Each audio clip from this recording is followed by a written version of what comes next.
It's outside the 18. Palmer pulls the trigger and he scores! No, there will be some of you guys that will see the thumbnail and the news of Kasey Palmer being injured and be wondering why this is such a big deal. And I'm here to tell you a few reasons why it's a massive hit to the Reggae Boyz that Kasey Palmer might not be there for November.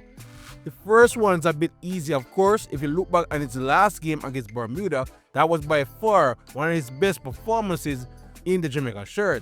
And immediately we can see some of you guys already turning up your face and say, well, yeah, it's only Bermuda. And I'm not going back down that road again. But if you watch how we played as a midfield unit in that game and how Palmer connected so well with the likes of Bobby Reid and Hayden, why would you not want to see more of that against a team like Trinidad and Curacao?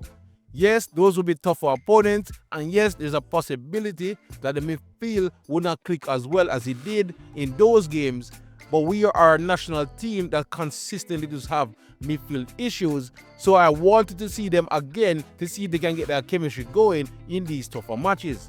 There are also few fans that are actually celebrating that Palmer actually get injured, and those fans I feel is kind of disgusting.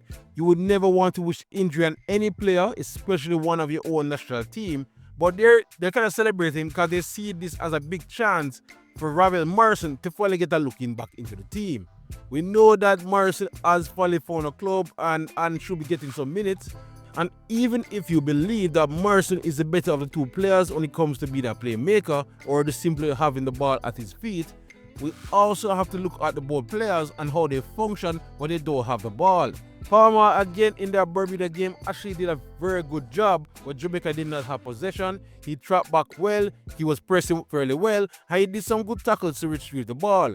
And I'm not quite sure Morrison have that kind of physical attributes to his game to help us out in those massive matches come November. Then the other reason why this is a big massive hit to the Jamaican squad is because, well, regardless if you want to call Morrison up, Jamaica, point blank, are simply not blessed with a deep pool of good midfield players. We don't know yet, and I'm knocking on board that we might end up having other midfielders getting injured before the big pivotal games in November. So you want all your able bodies available and ready for selection by the head coach, so missing anyone, even Palmer, would be a big hit to what we need to do to qualify for the World Cup. I mean, this current World Cup campaign has been the most injury hit I have seen in my entire life. I honestly can't remember a time that we have every player available each time they are called up for a window. Then of course, if he's not available, there is a chance that we will see a midfield trio of Hayden, Russell and Reid, and I'm still not sure that Jonathan Russell is fluent or dynamic enough to really play that midfield role. Again, I like him if you're going to play Russell as that number 10. We're going to put enough squares in the box to give him service for him to do damage, but otherwise, I really don't like Russell starting in that midfield.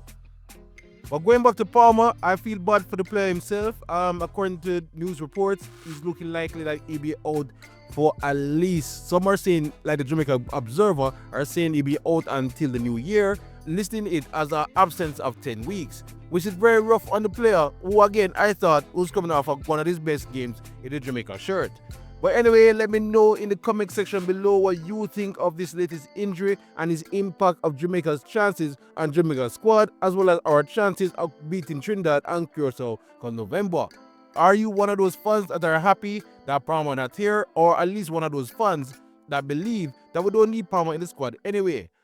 Otherwise, please like, subscribe and share as we look to keep you all up to date on everything on the Reggae Boyz leading up to that crucial game against Curacao in November.